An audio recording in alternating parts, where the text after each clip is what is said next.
Welcome, everybody, and thank you for joining the What's New with Weights and Biases product event.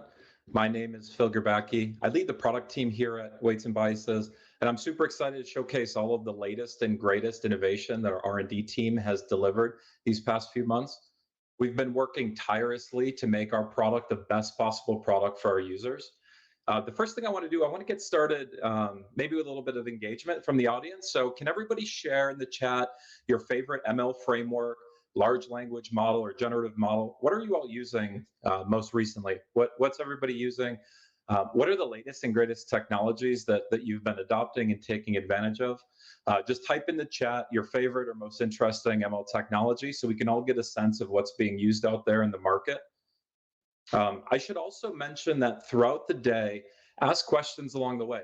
So please ask in the chat. We have a number of machine learning engineers ready to answer your questions as we're presenting. We'll also have a Q&A session at the end. And then one more thing, our amazing events team will be sending out swag bags for the best questions, the most engaged. So please make sure to keep this interactive, keep engagement high throughout the session. So let us all know, what are your favorite ML frameworks, large language models, or generative models that you're all using? For me, I've been super impressed with the likes of DALL-E 2, Stable Diffusion, Midjourney, and Crayon. It's truly remarkable, what's being built by these teams. The innovations are really outstanding. The advancements in these models are really pushing the industry forward. And then for me personally, I'm just really proud to deliver a product, Weights and Biases, that these teams are using to develop and debug their models, to collaborate and improve them and accelerate their work. So yeah, it's really, really amazing. Let's jump in.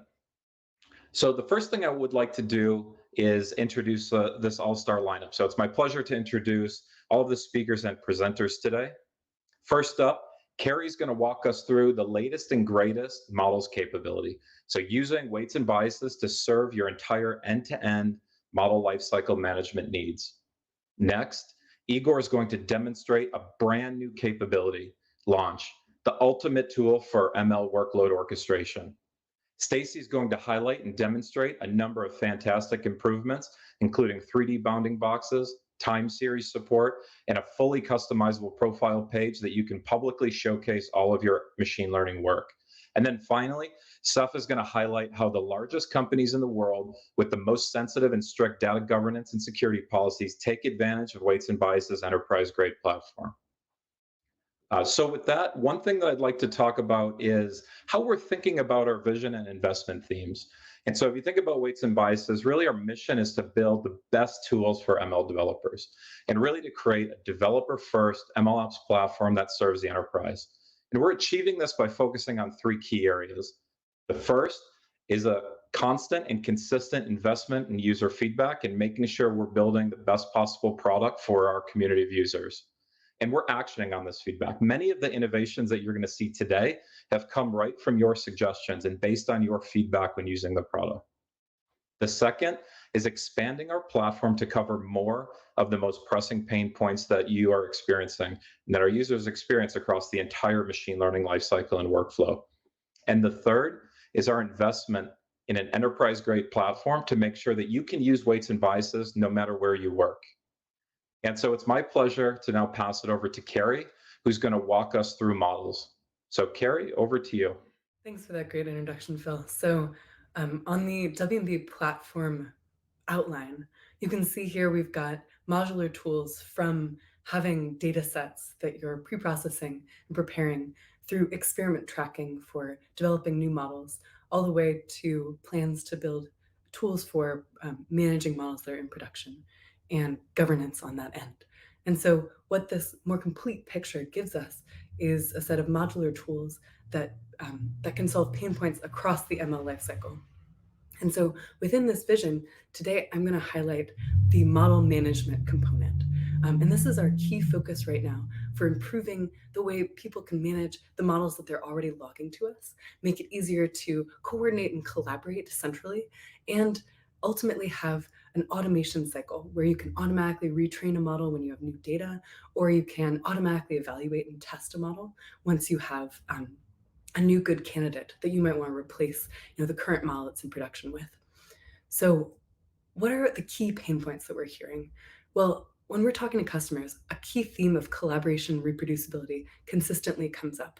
So issues like siloed projects, it's hard to discover what are the existing relevant models that people have already trained my team, and how can I pull them down and use them? And if I can find those models, it's often not clear how to reproduce and reuse those previous pieces of work without something like a model card. We also have issues around governance and lineage frequently come up. So problems like having ad hoc handoffs between teams where there's no standard process where, say, a researcher hands off a model to an ML engineer to then productionize, where sometimes that's even like sending a Slack message to say something is in the S3 bucket and go look at it. Now that process, also potentially causes unclear lineage. If there's this ad hoc handoff, then maybe it's not clear where a model really came from. What's the exact history, the code, the dataset versions, everything that happened upstream to produce a given set of model weights. So governance and lineage was a key theme that we kept hearing. And over here on the right, I've got this funny screenshot that I love from an ODSC article where it's basically a handoff point that's a Finder file system with a IPy notebook, training a model. We've got a scraper notebook, and then a bunch of different experiments and models loosely in here. And I've seen before folks basically say, "Hey, I got a new job. Here's my desktop with a bunch of notebooks and all of my research. Good luck. Here's all the stuff that I've been working on." And without that standardized process for tracking where something came from, and then organized way of communicating then how to use it, it ends up becoming kind of a model, soup of different models. So the last theme that we're really hearing here is automation and CI/CD. So right now, there's often a lot of manual testing. Even once you have a model in production and are iterating on it, there's still a lot of team members are manually running ad hoc scripts to test new candidate models, hopefully on the latest evaluation data set, but sometimes it's not clear if the model in production was evaluated on the same test set as the new candidate that you're testing.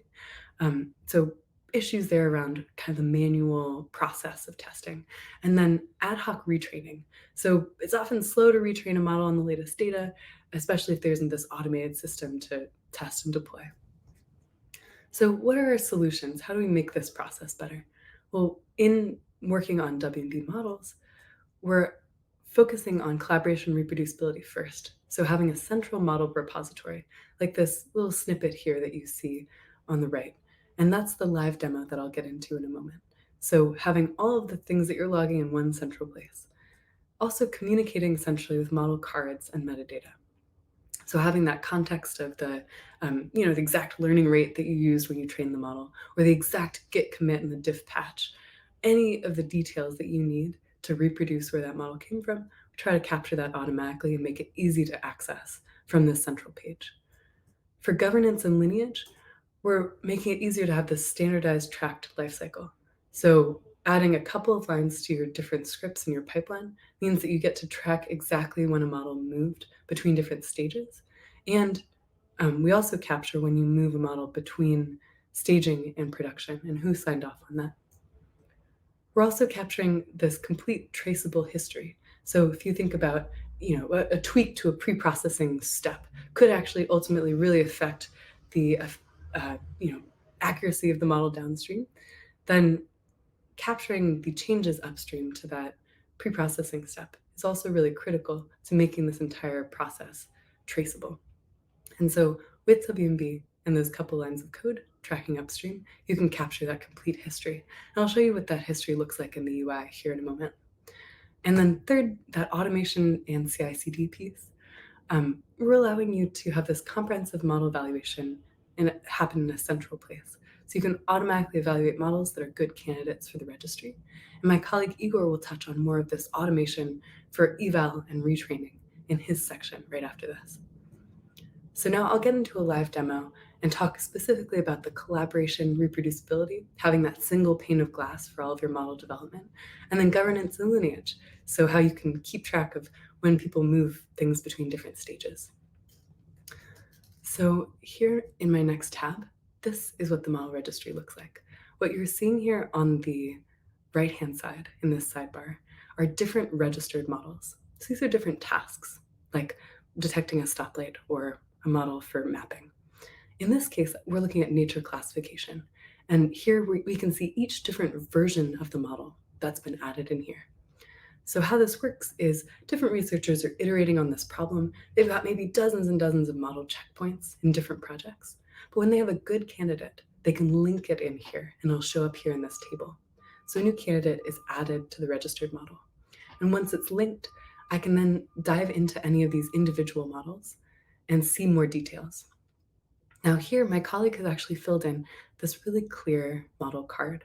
So I can see what the expected inputs and outputs are for this given model. And I can also get back and see exactly what the run was that produced this model.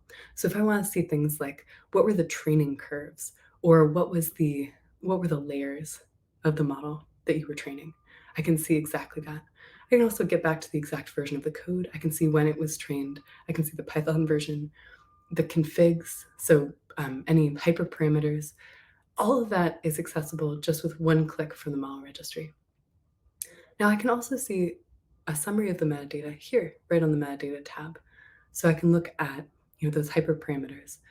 And if I sent this to someone else, they could pull up this snippet of code and pull down my model and start to use it with this simple chunk for usage.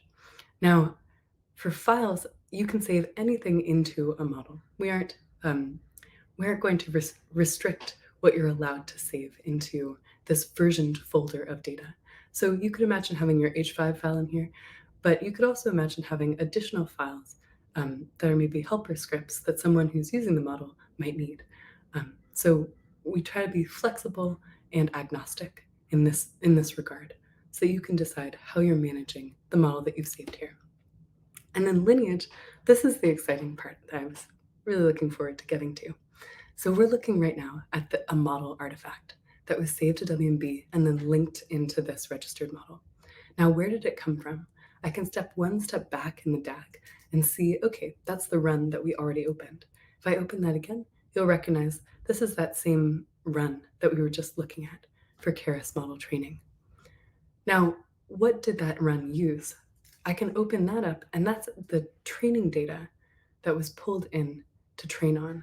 And I can see exactly the version of data that was used to train that model. In this case, I can even get in and see the exact data itself. And if you zoom out, you can see all of the other steps that happened upstream of that ultimately the model that we're looking at. So I can get back and see the full history of where this thing came from.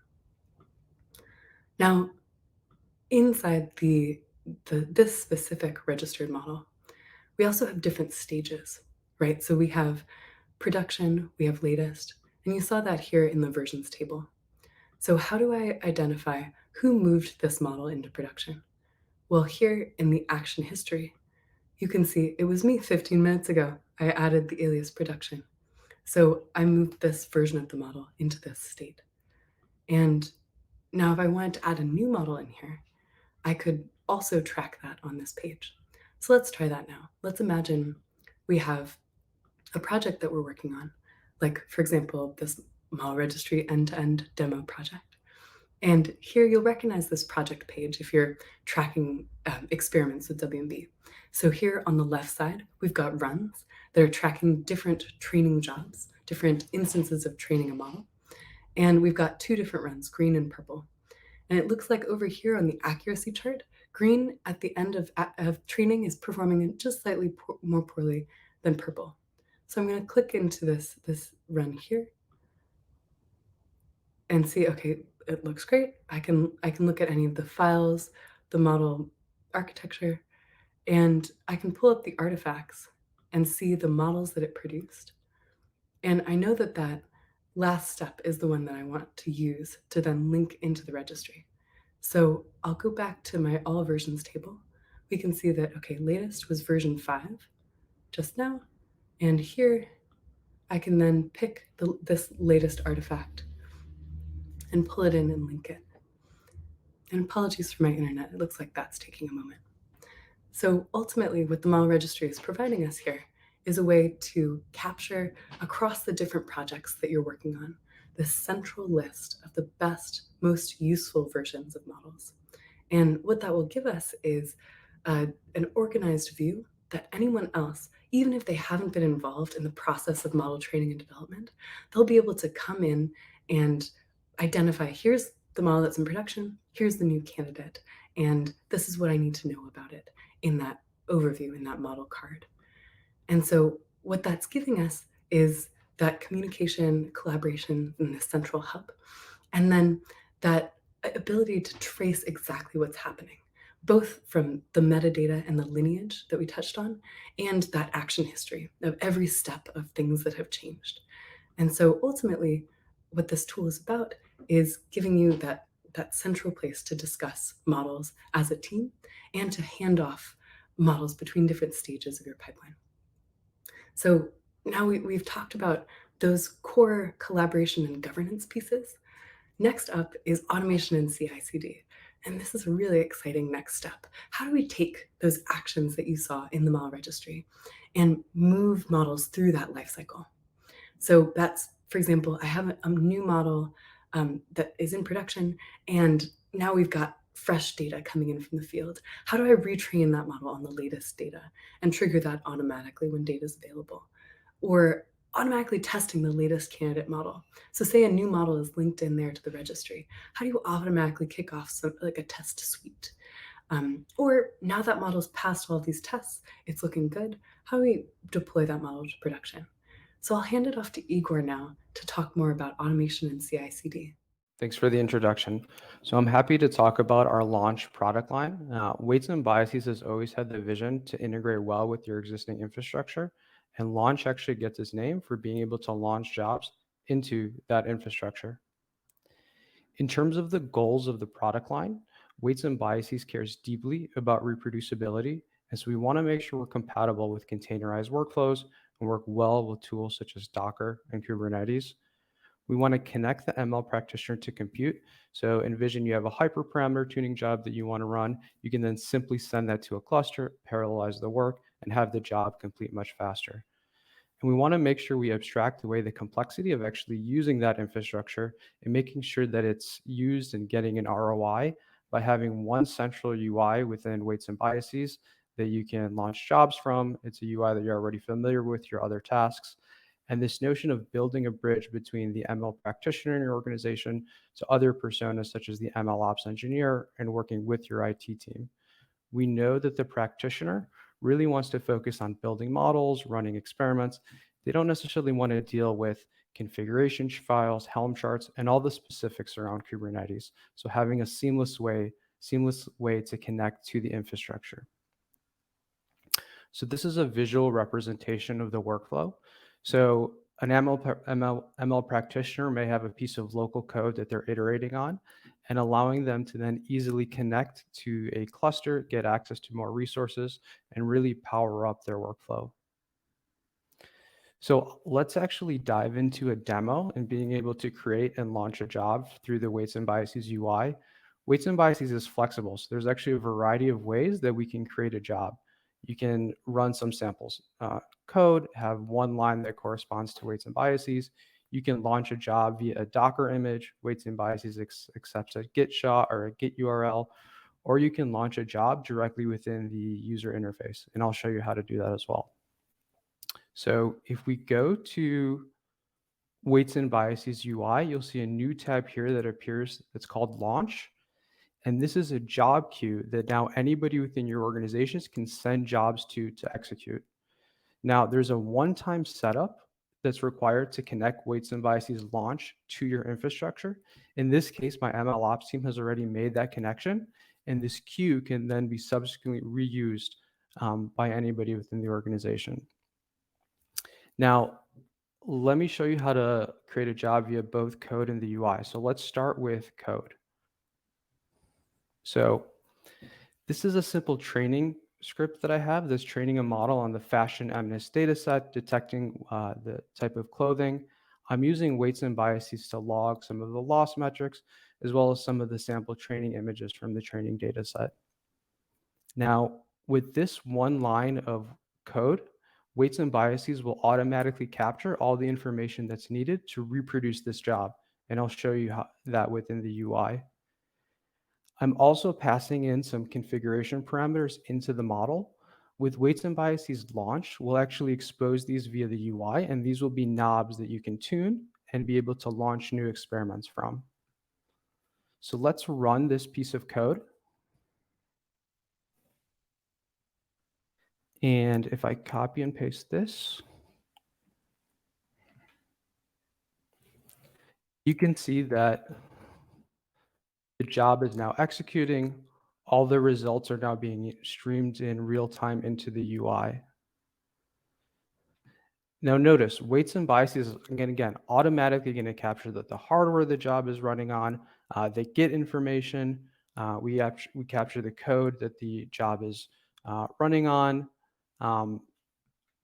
We capture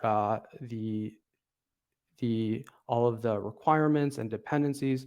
If you launch this job with a Docker image, we can capture the Docker information as well. Again, the goal is full reproducibility. So let's actually now add this job to the queue and execute it. So if we go to weights and biases launch and we add a job to the queue, again, we accept jobs from a variety of these sources, but let's clone the existing run that I have just completed. Here, what you see is a parameterized version of that job. And remember these knobs that I mentioned via the training script? I can now overwrite any of these via the UI. So if I wanted to change my learning rate or change the amount of epoch that the model is trained upon, I can do that directly from the UI. If I want to then send this job to my cluster or the infrastructure of my choice, I can then now select that as a resource of where the job is going to be run. So if I push this run, the job has now been enqueued. And I have an agent set up to automatically listen for this run, and it will pick up upon and start rebuilding the run and start executing.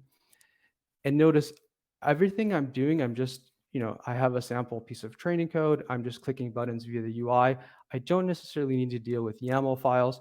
And it allows me as a practitioner to much more effectively collaborate with my MLOps team and with my IT team. Okay, boom. You see that the job has already started, and then the new job is now running, and the results will now be streamed in real time via the UI as well. Perfect. So this job is now running. So zooming out, again, as Phil and Carrie mentioned, the vision of weights and biases has always been an end-to-end platform, and launch is a platform layer and a generic job execution layer that will allow us to expand to other parts of the pipeline. In a subsequent release, we have actually just released a functionality that's known as triggers, where you can trigger these jobs contingent upon an event. So envision you log a new data set within weights and biases. You can then automatically trigger a model training job to run, a model evaluation job to run. You can trigger a suite of tests that you can test against all of the metrics that weights and biases captures. And so launch is a product line. This is a sneak peek. It's a private preview product, but it's undergoing rapid evolution. So stay tuned for the subsequent releases. And I'll hand it over to Stacy. Hi, folks. Thanks so much, Igor. I'm Stacy, and I'm a deep learning engineer here at Weights and Biases. And I build developer tools for visualization, explainability, collaboration, and AI. And you can now read a lot more detail on my profile page. And if you've been familiar with Weights and Biases, you might have seen the showcase portion where if you go to wandb.ai/your username, you can add reports from projects that you're working on, and that showcase component is staying. I have a lot of reports here, so I'm very excited about the customizable part of the profile page, where I can write text about what I'm working on. I can link to external projects. I can feature reports, and I can also nest details so that we can hop into the 3D object detection project. You'll see that I can include images. I can even include equations and blocks of code. And under the hood, this is really a report, which I can customize to show whatever I want on my profile page. I can even organize all of my projects and reports by category. So here are some of my favorite reports. Here are my reports about language, and so on. And I also want to show a team version of this. Really quickly, you can also include emoji. And when you're logged in, you'll get an edit button. You can write in this report. You can order these around and really customize what you're presenting to the world on your profile page. We're hoping this inspires folks to share more about their projects, find collaborators, get ideas from Weights and Biases. I want to go back and talk about the 3D objects work that we've been doing. In this project, I'm working with the level 5 data set to annotate some scenes from with 3D point clouds. And we have the ground truth bounding boxes for this data set.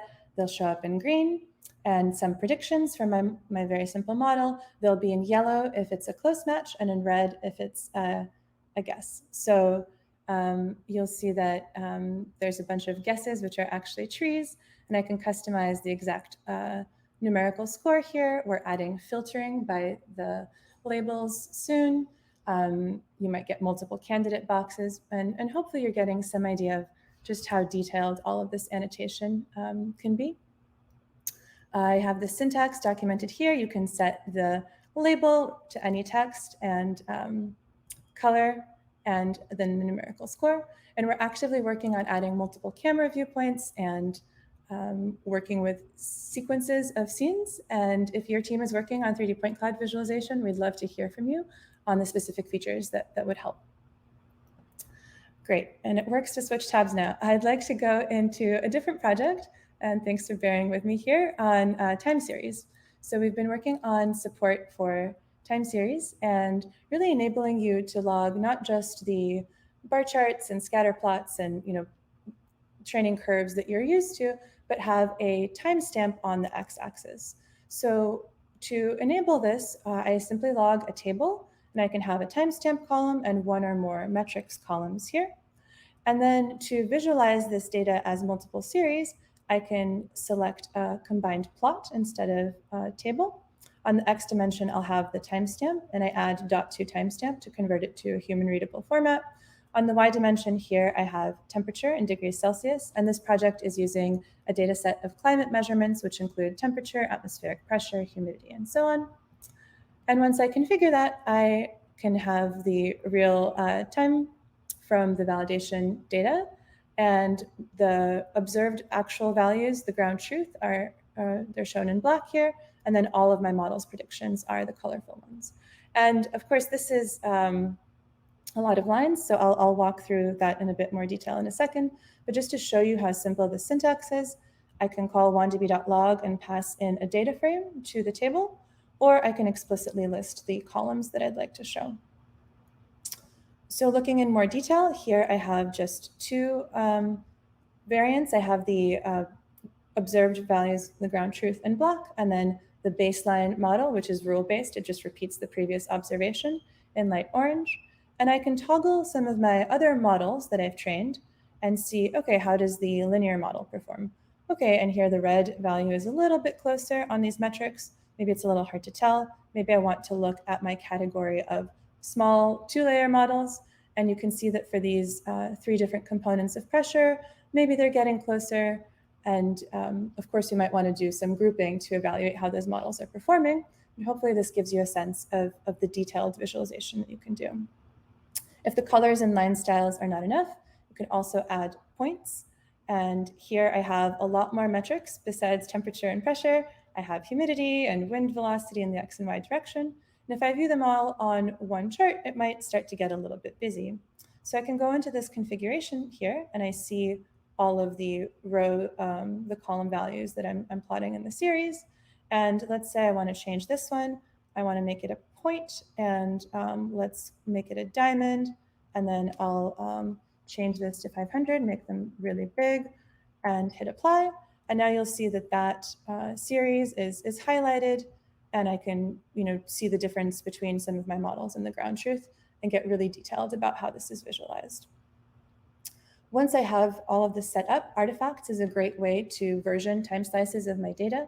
So I can have my training data be aliased by the last year that's included, my validation data be different years than the ones I'm training on, and my test data have the months as alias. And then in my script, it's very easy to evaluate models trained on different subsets and test them on the different months. So here I have that for May and July.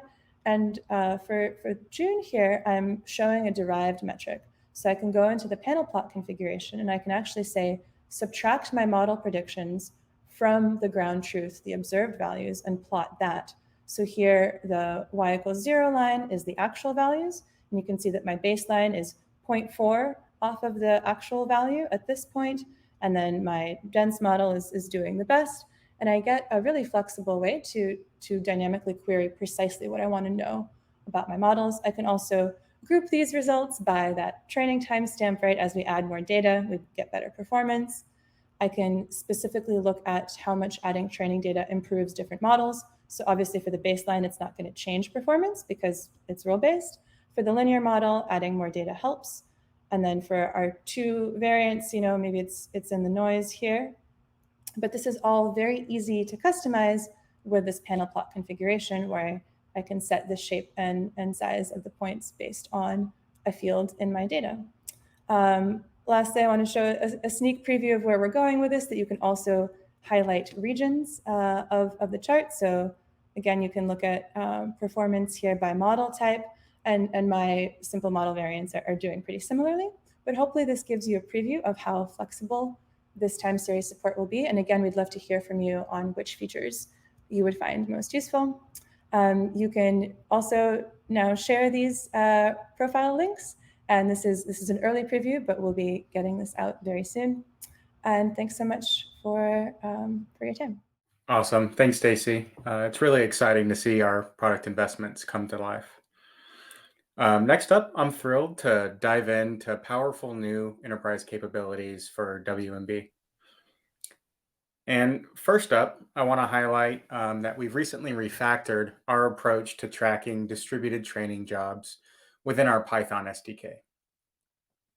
Users can now easily log and then evaluate distributed training runs with WMB. With multiprocessing now generally available and enabled by default, the user experience is significantly improved with distributed settings. Simply call WMB init from your training script and automatically track all of your distributed training runs from single or many processes, and do this without sacrificing performance or the robustness of your jobs. Easy grouping via our runs table allows you to seamlessly explore data from your multi-node training jobs. Use our industry-leading IMO visualizations to find exactly what you need from your distributed jobs. Really cementing WMB as the leading enterprise experiment tracking solution, our approach to multiprocessing significantly improves the user experience, and it ensures the reliability and robustness to errors or hanging jobs of your distributed training runs. To learn more about our approach to multiprocessing, I encourage everyone to check out the guide that's linked at the bottom of this slide, and you can go through in detail examples and understand exactly how our refactoring has benefited you, our core users.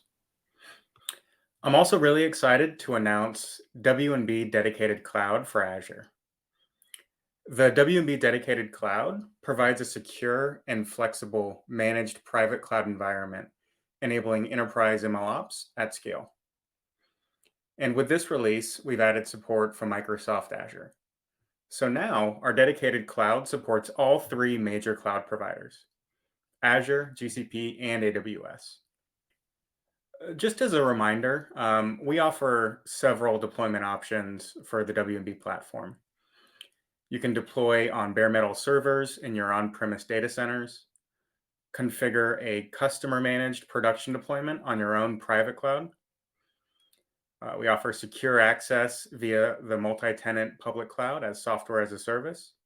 And then finally, with the WMB Dedicated Cloud as a managed single-tenant cloud infrastructure, providing you with your choice of cloud provider and cloud region.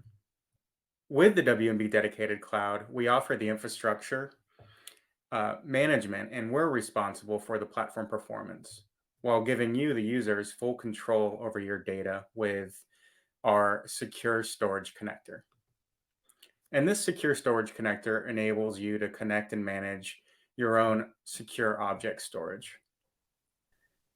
It's with this configuration that we really unlock enterprise-grade security controls, providing isolation guarantees that are aligned with even the most stringent security protocols.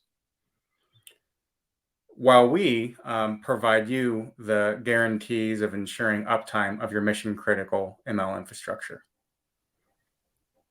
Collectively, the WMB cloud is trusted by some of the largest and even the most regulated companies in the world to deliver ML ops at scale. And we're really proud to now make it available on Microsoft Azure. And throughout today's webinar, you may have noticed a common theme. That's at Weights and Biases, we're really dedicated to meeting customers where they are. And with more and more enterprises relying on Microsoft enterprise applications and services, we added a single sign-on authentication with Microsoft. So in addition to supporting standard identity management tools like OpenID or Active Directory, customers can use third-party SSO providers like Google and GitHub to authenticate users for WMB access. Logging into WMB with SSO authentication provides a really seamless experience for users with enterprise authentication providers. And we're thrilled to now offer authentication with Microsoft. With Azure Single Sign-On, we are providing a trouble-free and trusted access to WMB with a single Microsoft login, and that's without sacrificing any security. So it's with this release, users can manage authentication with Microsoft, which is really a trusted standard with enterprise-proven authentication. This means that when you as users invite others to collaborate on the WMB application, as long as they have a Microsoft account, they can automatically sign in and create a WMB account without further IT configuration. And speaking about security, WMB is trusted by some of the largest companies in the world to deliver MLOps at scale. Customers from around the world, they entrust us with their sensitive, mission-critical ML data. And really nothing is more important to us than honoring this custodial commitment to protect all of their mission-critical information. So today, we're really proud to highlight our security position with the WMB Security and Compliance Center. We encourage you to visit security.wmb.ai to review details of several of our security frameworks, our regulation alignment, and certifications that apply not only to our company, but also to our full suite of products and our deployment options. The WMB Security Center it's a centralized self-service portal, and it's made with enterprise customers in mind for fast and efficient evaluation of our enterprise security readiness. Within the Security Center, we ensure that our customers have all the information they need for fast compliance to common industry security standards. So again, we encourage everyone to visit this portal linked here on screen by going to security.wmb.ai. And with that, it's now my pleasure to pass it back to Phil to wrap up the event. Phil, back over to you. Thanks, Seth. That was awesome. Thanks for that. Wow. Hopefully everybody's as energized as I am. I mean, this is fantastic, amazing new capabilities. These innovations are pushing the industry forward. I can't wait to see what you all build on these new capabilities. Just as a recap, Carrie and Igor showed you how we're expanding to cover the most pressing pain points for our users across a broad set of ML workflow capabilities, namely models and launch, supporting your end-to-end machine learning lifecycle and ML workload orchestration needs.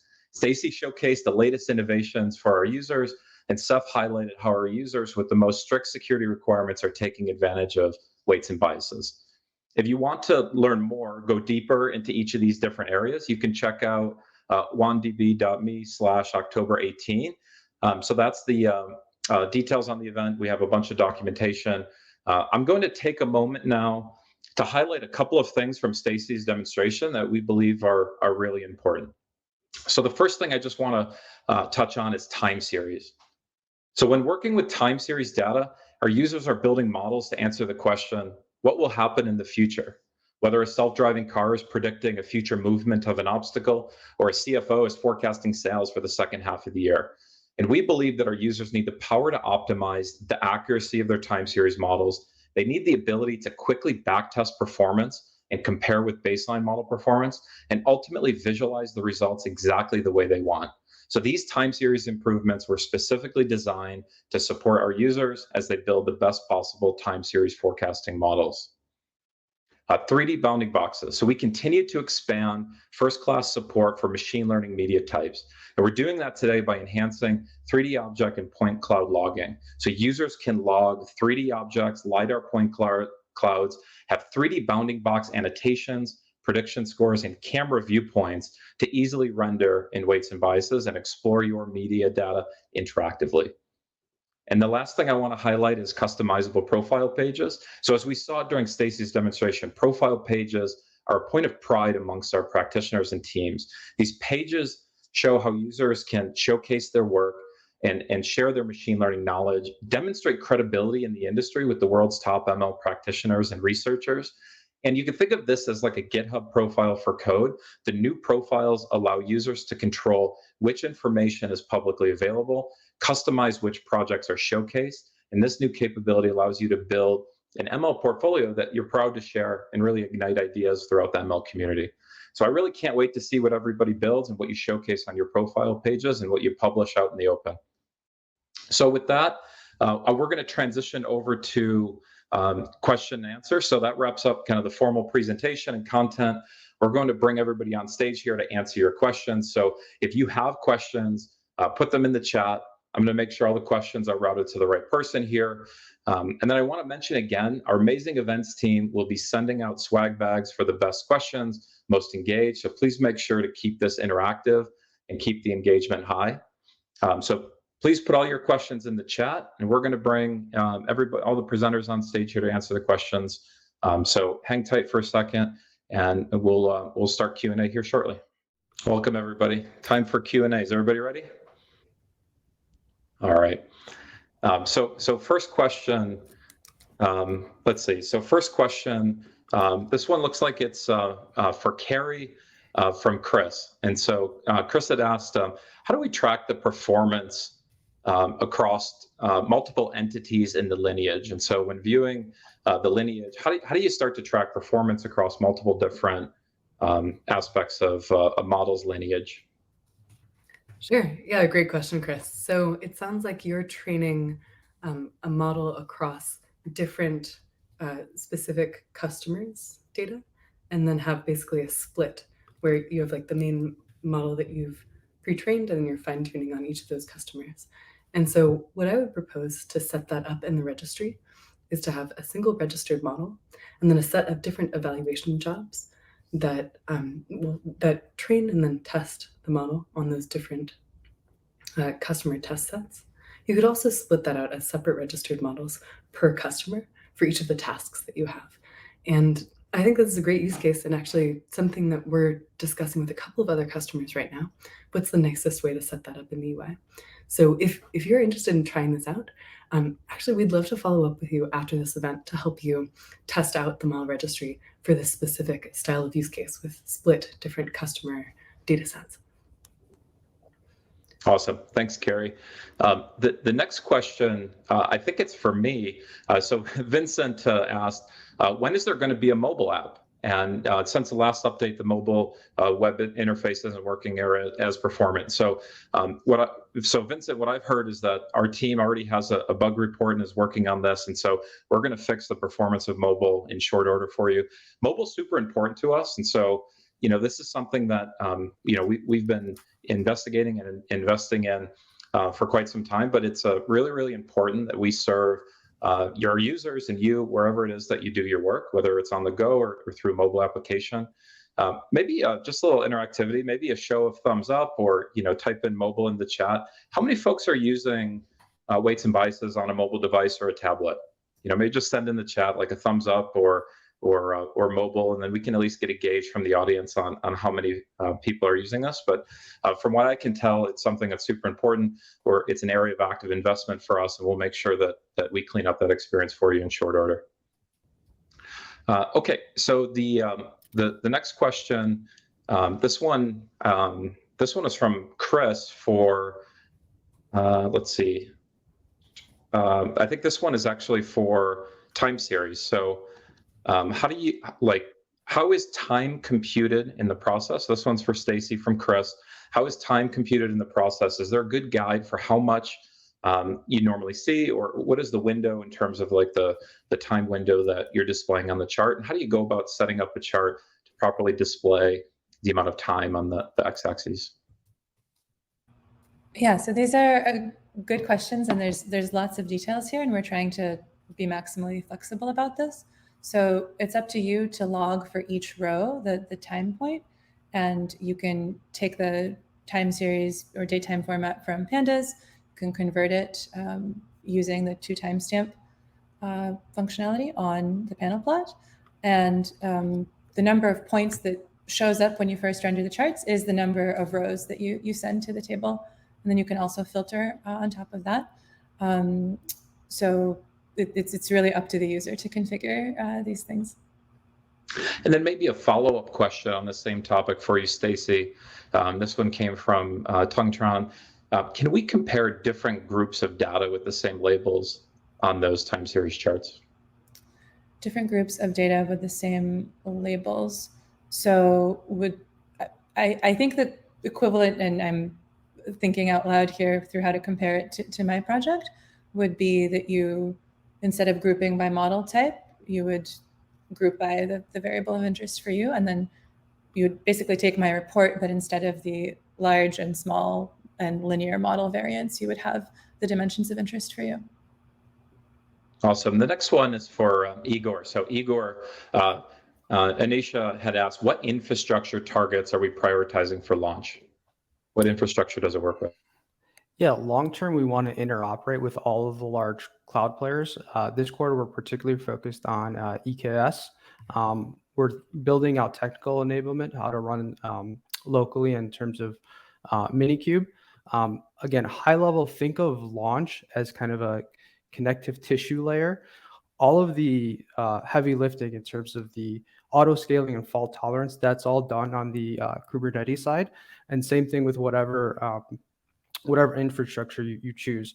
And so after this quarter is really focused on the Amazon ecosystem, but we'll subsequently expand to Google and Microsoft. And we currently also work well with SageMaker as well. Awesome. Thanks, Igor. Next question, I think probably for Stacy is best. So there's actually a couple of questions around audio files. So Carlos had asked, are there any investments or any work going on for more visualization of audio spectrograms, as well as an audio player to be able to play back MIDI files? Yeah, so we have audio support, and maybe someone can share an example in the chat where you can log audio files and you can play them back, and you can log spectrograms. Right now, that would be through the media panel, but that's definitely something that we're thinking about and would love to support in more detail. Awesome. And then I think the next one's probably for Seth. So options for single sign-on. So single sign-on, how are we thinking about the packaging and pricing of single sign-on? And there was a question, will single sign-on for the enterprise be offered outside of the enterprise package?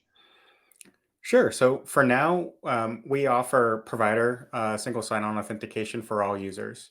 So you'll get the benefit of using Google, GitHub, and now Microsoft for all users, regardless of the tier of subscription that you have. Our enterprise users, they get the most advanced SSO and authentication, including identity providers and Active Directory enablement. So it's really going to benefit those large organizations, but we have a passion for security and believe that everyone should have access to, the common protocols for accessing software, and that's included with our third-party authentication. Awesome. Thanks, Seth. Maybe, just to follow up for you, Seth, on that, there was another question around what are the most common deployment options for Weights and Biases large customers? So you had mentioned a few during your update. What does a typical deployment look like, and what are some of the more common deployments that we have for some of the larger organizations that we work with? Sure. I think we're seeing a really transformational shift right now. I can say that with confidence, the fastest growing deployment option for our enterprise customers is the WMB dedicated cloud. And that's because users really get the benefit of both worlds. They can rely on our world-class engineers and site reliability engineers to manage uptime, and so give confidence of the underlying architecture while still providing those enterprises with the flexibility they need to manage data securely or align to their data privacy protocols. So that's certainly by far the biggest growing segment that we're seeing of our enterprise adoption for deployment options. Awesome. Thanks, Seth. Next question from Alexander. This one might be Seth and/or Stacy. So the dashboard currently has a maximum sample count for around 1,500 for all plots. And if there are more data points, then they're sampled from the larger sample set. Are there plans to set this range manually or define sampling techniques? Seth, do you want to take that one, or Stacy?